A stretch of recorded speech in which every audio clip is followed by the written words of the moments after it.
Hello, my name is Brendan Cowell and I am the author of Plum. The plum tree started growing a couple of years ago, or a year and a half ago now, when I was in London in lockdown. I first had the idea about marrying my two loves, rugby league and the written word, or sport and words. Two things that in Australian culture are often separated.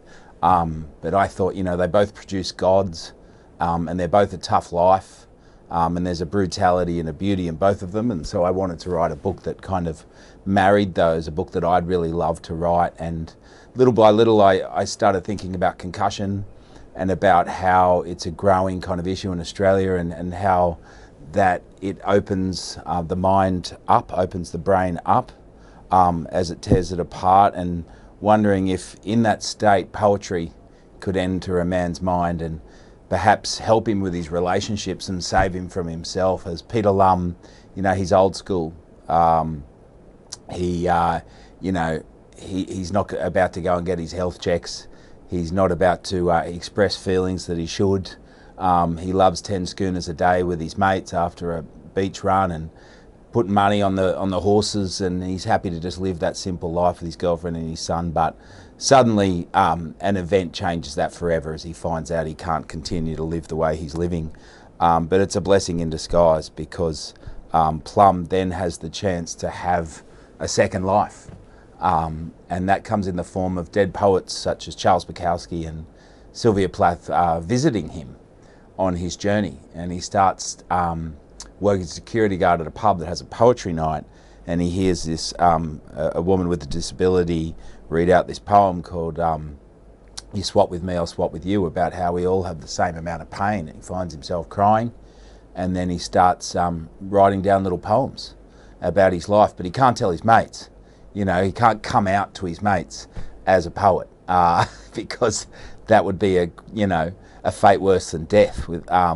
But it does start to change him. He starts to see the beauty in things, and he starts to be able to express himself to his son, who is about to become a champion football player, like father, like son, in the game of the father. And he starts to see how brutal the hits are in rugby league, and starts to wonder if he wants his son to play the sport that gave him everything.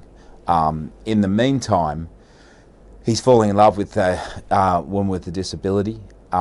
He's struggling in his own relationship. He's got his best friend is kind of angling in on his ex, and he has an ex-wife who's probably the closest person to him, but also the bane of his existence. And he confronts mortality in this book. And Plum is very much, he's my uncle, he's my best mate, he's my dad, he's me, he's where I grew up. I grew up in Cronulla, and my first book was very much about Cronulla, about youth suicide, and the irony of how the Sutherland Shire has these high numbers of youth suicide, considering it is heaven on earth, a beachside paradise, a utopia of sorts, but there's something uneasy underneath it. And I think I wrote that book out of a furious rage that was in me. And this book, as I've grown up and probably wrestled with demons myself, comes from a place of compassion and curiosity, I think, into what happens when an ordinary man faces issues extraordinary and beyond him. And this is a book about the radical notion of kindness, about kind people doing unkind things because they don't know how to face the storm, because they never have before. It's about relationships, and it's about him kind of saving them, saving himself, and confronting the fact that the plum tree doth grow, and it will one day wilter and die, and that's the cycle of life. And in realising that and facing that, there's an inherent freedom.